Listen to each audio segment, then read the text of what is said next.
नमस्कार, decoding 24x7 में आपका एक बार फिर से स्वागत है। मैं हूँ राकेश त्रिपाठी। रूस के राष्ट्रपति व्लादिमीर पुतिन 4 दिसंबर से यानी कल से भारत के दौरे पर हैं और बहुत इम्पोर्टेंट दौरा है। आपको बता दूं कि पुतिन करीब 4 साल पहले आए थे भारत और इन 4 सालों में गंगा कहाँ से कहाँ बह गई है। बहुत कुछ बदल गया है। तो इसलिए बहुत सिग्निफिकेंट है। क्या है, क्यों है सिग्निफिकेंस इसका? इसको जानने के लिए एक बार फिर से हमने आमंत्रित किया है अपने खास मेहमान कमांडर सुदर्शन चक्रपाणी जी को। कमांडर साहब नेवी में रहे हैं, बड़े स्ट्रेटेजिस्ट हैं, इनकी बातें लोग सुनते हैं, कई फोरम पे लोग इन्हें जानते हैं और जैसा आप जानते हैं, आप लोग खुद ही मैसेज करते हैं कि कमांडर साहब को बुलाइए, वो बताएंगे कि इसके भीतर का मसला क्या है। तो भीतर की खबर क्या है और पुतिन के दौरे का क्या मतलब है, इसे जानने के लिए हमारे साथ हैं कमांडर सुदर्शन चक्रपाणी जी। कमांडर साहब, आपका स्वागत है। राकेश जी नमस्कार, जय हिंद, जय भारत। सबसे पहले तो आपका शुक्रिया अदा करता हूँ, श्रोताओं का शुक्रिया अदा करता हूँ कि वो हमें इतना मान सम्मान देते हैं और आप लोगों से बात करके बहुत दिल को सुकून मिलता है। Thank you very much. जी, आपने सही पूछा है कमांडर साहब। सवाल। जी, हाँ बोलिए। जी, कमांडर साहब, राष्ट्रपति पुतिन आ रहे हैं, 4 साल बाद आ रहे हैं, तो क्या सिग्निफिकेंस है? संक्षेप में बताएं हमारे दर्शकों को। आप जानते हैं भारत और रूस की क्या दोस्ती रही है बहुत पहले से, दशकों से।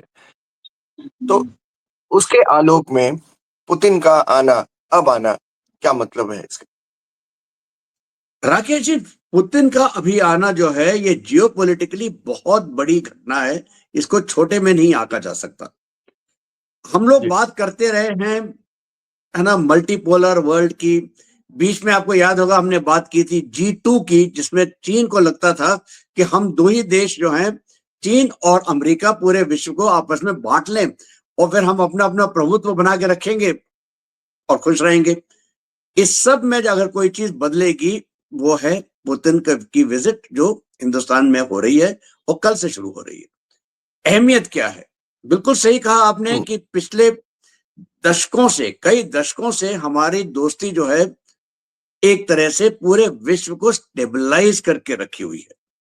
ये मत भूलिए, अगर हिंदुस्तान ये रूस से तेल नहीं लेता तो आज की तारीख में आप और हम तेल की कीमत $200 के आसपास देख रहे होते। कम से कम 150 तो होती ही होती किसी भी हालत में। हम्म, अगर वो नहीं है और $60 के आसपास घूम रही है, वो सिर्फ एक वजह है, वो है भारत का रूस से तेल लेना।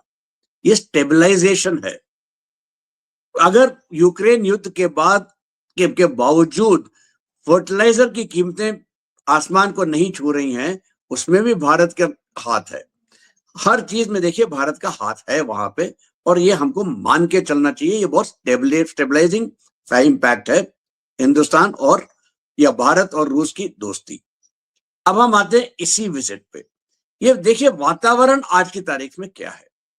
आज की तारीख हम्म, में अमेरिका और चीन आपस में डायरेक्टली नहीं, डायरेक्टली तो उन्होंने एक तरह से समझौता कर रखा है कि सैंक्शंस में थोड़ा सा युद्ध विराम आ गया है, थोड़ी सी बात कर रहे हैं एक दूसरे के साथ। लेकिन जापान के साथ जो झड़प हुई है चीन की, उसमें अमेरिका को इन्वॉल्व कर लिया गया। जापान में यहां तक कि कल ही की बात है, सेंकाकू आइलैंड्स में चाइनीज कोस्ट गार्ड के 2 जहाज घुस गए थे उस एरिया में, और जापानीज कोस्ट गार्ड ने उनको खदेड़ के बाहर फेंक दिया। ठीक है, चीन फिलीपींस के साथ भी अपना वो कर रहा है, इंडोनेशिया के साथ भी कर रहा है। यहां तक कि फिलीपींस के जो हैं उन्होंने कहा साहब हमें एक सेट ऑफ ब्रह्मोस जो आपने लिया है इसे काफी नहीं है, हमको और ब्रह्मोस चाहिए, हमें एयर लॉन्च ब्रह्मोस भी दे दीजिए। ठीक है, इंडोनेशिया भी मांग रहा है कि हम हमें ब्रह्मोस दीजिए। क्यों? चीन है सबसे बड़ी प्रॉब्लम। तो और अमेरिका का जो नजरिया है, उसके लिए एशिया पैसिफिक से ज्यादा, इंडो पैसिफिक से ज्यादा ताइवान और ताइवान के आसपास का इलाका है। जापान उसका संधि का पार्टनर है, म्यूचुअल डिफेंस है उसके साथ। साउथ कोरिया के साथ म्यूचुअल डिफेंस है, फिलीपींस के साथ डिफेंस है, और इसके लिए इनका थ्रेट क्या है? चीन।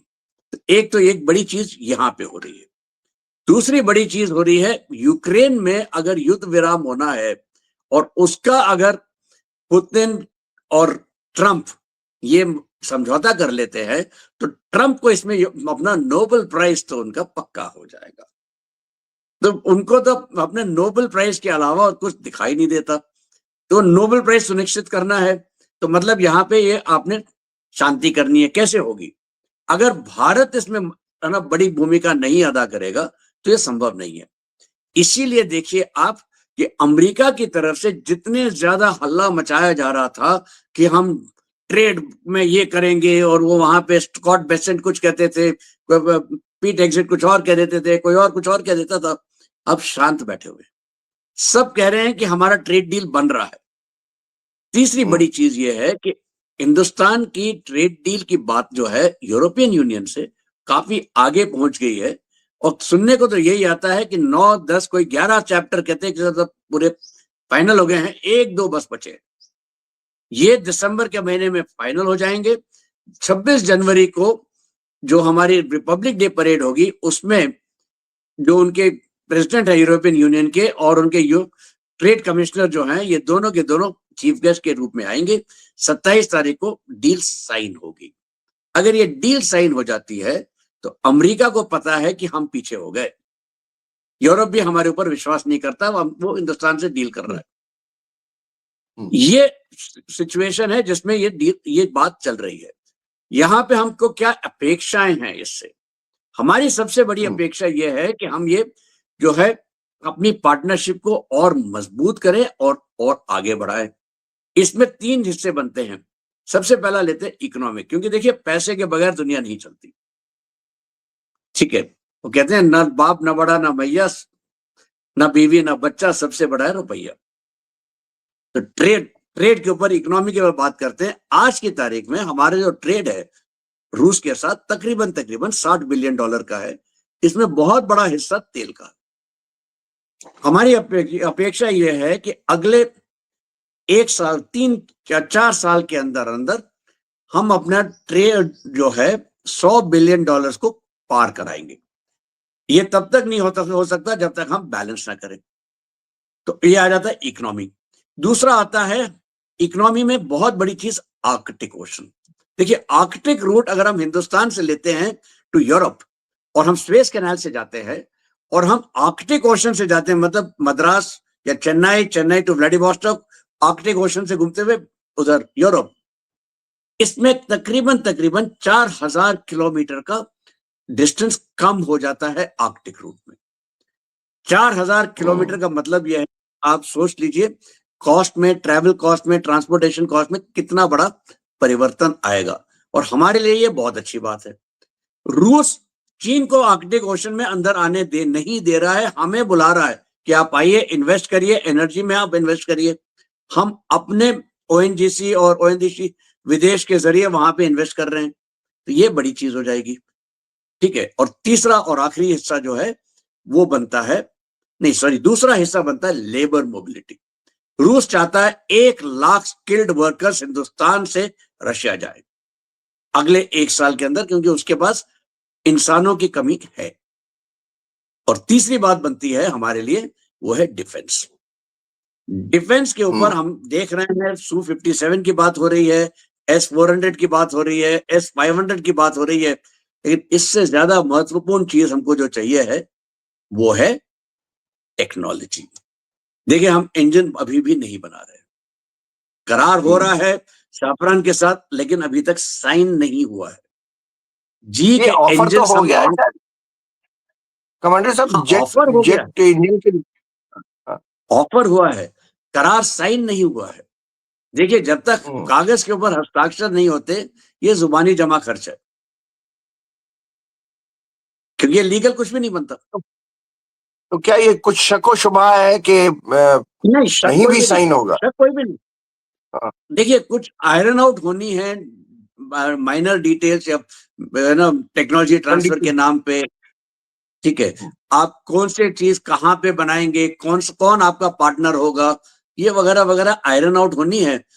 खबरें तो यही हैं कि इसी वित्तीय वर्ष में, मतलब 2024-25-26 में ये डील साइन होगी और पहला जो ट्रांच है, पैसे का, वो इसी वित्त वर्ष में चला जाएगा हमारी तरफ से फ्रांस की तरफ, ठीक है। लेकिन अभी तक साइन नहीं हुआ है। जी के इंजन अभी तक हमारे पास पूरी रफ्तार में नहीं आ रहे जैसे आने चाहिए थे।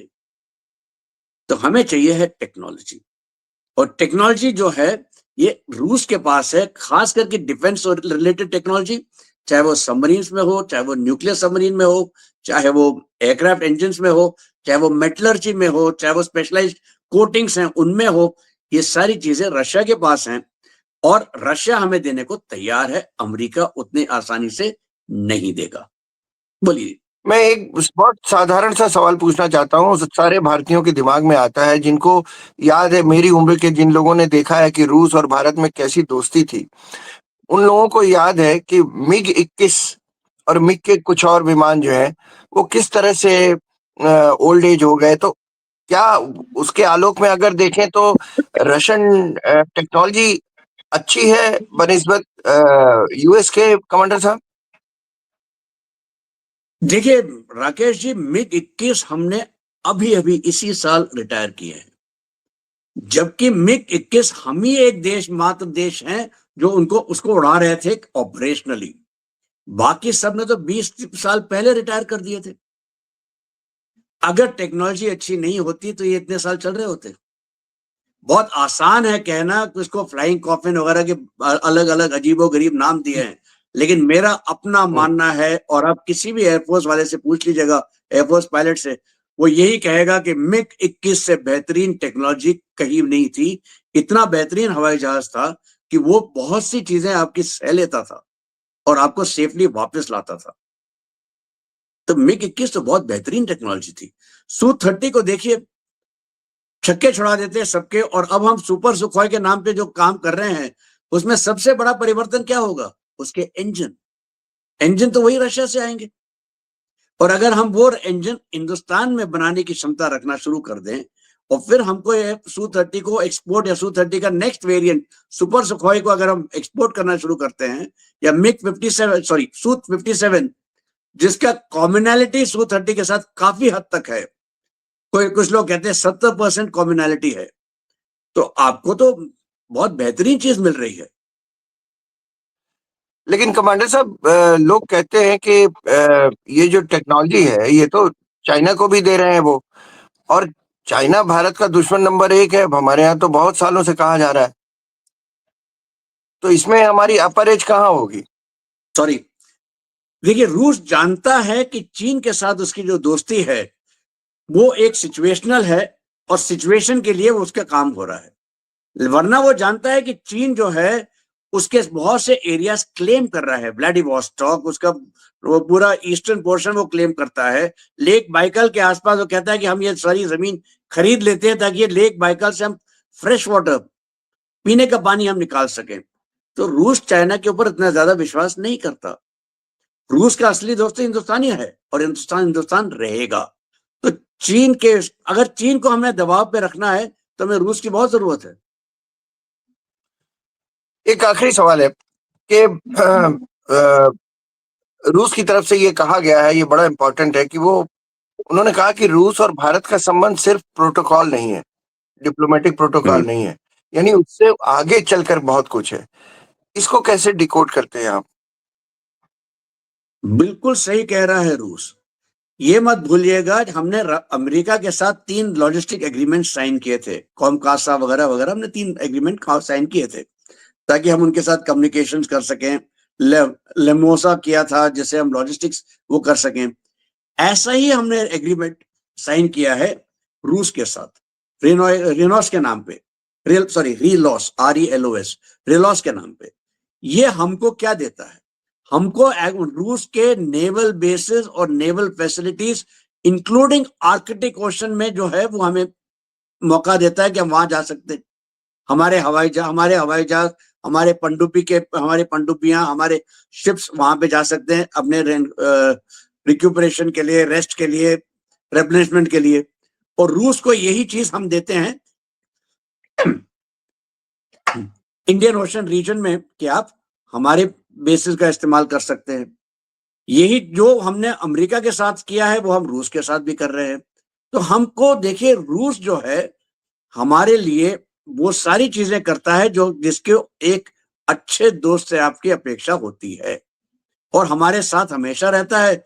एक आध बार आपको याद होगा, हाल ही में जब हिंदुस्तान के खिलाफ बहुत से लोग बहुत सी चीजें कर रहे थे, तो यूएन में अगर वीटो किया तो रूस ने किया, राइट। यूएन में अगर परमानेंट मेंबरशिप के लिए कोई दावेदार अगर हम अपना करते हैं, सबसे पहले और सबसे प्रबल दावेदार हमारे लिए सपोर्ट में वही रूसी है।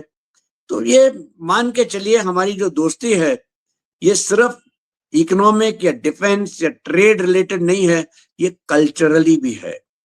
आज भी अगर आप रूस जाए, और मैं कुछ ही पिछले साल ही गया था, अभी भी वो जी। सब के सब याद करते हैं, और जैसे मुझे देखते हैं कहते हैं इंदीस की, और इंदीस की मतलब इंडियन, और फिर उसके बाद वो राज कपूर के, अमिताभ बच्चन के, मिथुन चक्रवर्ती के गाने गाना शुरू कर देते हैं। ये आम जनता के लिए हिंदुस्तानियों का बहुत बड़ा प्रेम है। ये जो यात्रा है पुतिन की, हम तो बहुत अच्छे से ले रहे हैं, हमारे लिए तो अच्छा ही है। लेकिन जो हमारे पड़ोसी हैं, चाइना है, पाकिस्तान, बांग्लादेश और अमेरिका भी, तो ये लोग कैसे ले रहे हैं इसको? या इनके लिए क्या खतरा है, या क्या कैसे रेट कर रहे हैं इसको? देखिए, चाइना हो या अमेरिका अमेरिका हो या पाकिस्तान हो या बांग्लादेश हो, इनको इनके तो अभी नींदें है ना उड़ी हुई हैं। चाइना की सबसे ज्यादा। क्यों? क्योंकि देखिए, अगर देखिए चीन का के दो पालतू कुत्ते हैं, हीरा मंडी, पन्ना मंडी, मतलब पाकिस्तान और बांग्लादेश। आप चीन को थप्पड़ नहीं मार सकते तो इनमें से किसी को थप्पड़ मार दीजिए, बात वही है, चीन को ही मार रहे हैं आप। तो और उनको पता है कि आप हिंदुस्तान के साथ, चीनी सोल्जर जो है, चीनी जवान जो है, उसको मालूम पड़ गया कि हम हिंदुस्तान से लड़ नहीं सकते। चीन को भी मालूम है हम हिंदुस्तान से फिजिकल फाइट नहीं कर सकते, मतलब मिलिट्री फाइट नहीं हो सकती। तो ये सारे अंडरहैंड तरीके इस्तेमाल करता है। अमेरिका का भी यही हाल है। आज अमेरिका को हिंदुस्तान की जरूरत है क्योंकि उसे चीन को अंकुश में रखना है। लेकिन अमेरिका भी हिंदुस्तान को लॉन्ग टर्म में तो अपना दुश्मन मानता ही है, दुश्मन नहीं तो एडवर्सरी मानता है, ठीक है। लेकिन अमेरिका ये भी जानता है कि हम दोनों के बीच में एक पूरा का पूरा आधा कॉन्टिनेंट, पूरा का पूरा आधा विश्व हम पे अलग है। वो वेस्ट में है, हम ईस्ट में, बिल्कुल एक 12 घंटे का फासला है हम दोनों के समय में भी। तो इमीडिएट एडवर्सरी तो हम हो ही नहीं सकते वो अमेरिका के। हम एक लॉन्ग टर्म सिचुएशनल रिलेशनशिप में रहेंगे कि जब मौका है तब अच्छा है, जब नहीं है तो कोई बात नहीं। और अमेरिका एक डिक्लाइनिंग पावर है। अमेरिका को हिंदुस्तान से डर लगता है कि अगर डी डॉलराइजेशन हो जाता है तो उसका इंपैक्ट सबसे ज्यादा अमेरिका को पड़ेगा। एक छोटा सा उदाहरण देता हूं, आपको याद होगा राकेश जी, जो भी पैसा हम जी। एक देश से दूसरे देश भेजते हैं वो स्विफ्ट के द्वारा के जरिए जाता है। स्विफ्ट एक तरीका है कि हम पहले वो, हम फर्ज करिए मैंने आप अमेरिका में बैठे हैं, मैं हिंदुस्तान में हूं, मैंने आपको 10 लाख डॉलर भेजने हैं, मैं स्विफ्ट के तरीके से जरिए से भेजता हूं। अब हम भी चलिए, आप लंदन में हैं, स्विफ्ट के जरिए अगर मैं भेजता हूं, पहले मैं इंडियन रुपीज को डॉलर में कन्वर्ट करूंगा, फिर अमेरिकन बैंक जो है इसको लंदन के बैंक भेजेगा, डॉलर से पाउंड में करेगा, और आपको मिलेगा पाउंड से अपने अपने पैसे। तो आपका बैंक आपसे कमीशन लेगा, मेरा बैंक मुझसे कमीशन लेगा, और अमेरिकन बैंक हम दोनों से कमीशन लेगा। अगर आपने ये अमेरिकन बैंक मतलब स्विफ्ट को निकाल दिया रास्ते से, तो हम दोनों के पैसे बचते हैं। यही चीज हम कर रहे हैं यूरोपियन यूनियन के साथ। एक प्रोजेक्ट नेक्सस के नाम पे ये काम चल रहा है। इसका ट्रायल या मतलब उसका जो प्रोजेक्ट होता है, जो शुरुआती रूप में होता है, वो हो गया है पायलट प्रोजेक्ट, और अब ये खुलेगा, खुली तौर पे सबके इस्तेमाल करना शुरू करेंगे। ऐसे छोटी छोटी चीजों से अमेरिका के ऊपर बहुत असर पड़ता है। आपको याद होगा मास्टर कार्ड और वीजा ने डोनाल्ड ट्रंप को अर्जी लगाई थी, बाइडेन को अर्जी लगाई थी, ये यूपीआई की वजह से हमारा पैसा खत्म हो रहा है, क्योंकि वो उसमें पैसा बना रहे थे और यूपीआई में हम वो आता नहीं है। ये चीजें जो है, छोटी छोटी चीजें जो है, अमेरिका को पता है कि हिंदुस्तान ये सब कर सकता है, कर रहा है, करेगा और आगे बढ़ेगा। कमांडर साहब बहुत बहुत शुक्रिया, आप आए और आपने बताया। बिटवीन द लाइंस बहुत सारी चीजें होती हैं जो हम लोगों को समझ में नहीं आती, जो दर्शकों को समझ में नहीं आती, और हमारे दर्शक भी बड़ी उम्मीद करते हैं और आपका नाम लेते हैं। तो आज उन्होंने देखा होगा कि कैसे पुतिन की ये यात्रा जो है, बहुत सारे मायने हैं इसके, और कैसे कुछ ऐसे हमारे दोस्त हैं जो कहने को दोस्त हैं और अंदर ही अंदर उनके भीतर क्या-क्या चल रहा होगा, और कुछ हमारे जो अ, रूस जैसे दोस्त हैं, उनके लिए ये क्या मायने हैं और हमारे हमारे देश के लिए क्या ये मायने हैं। रणनीतिक तौर पर भी और स्ट्रैटेजिकली बहुत सारी चीज़ें हैं जिनमें रूस हमारा दशकों से हमारा दोस्त रहा है।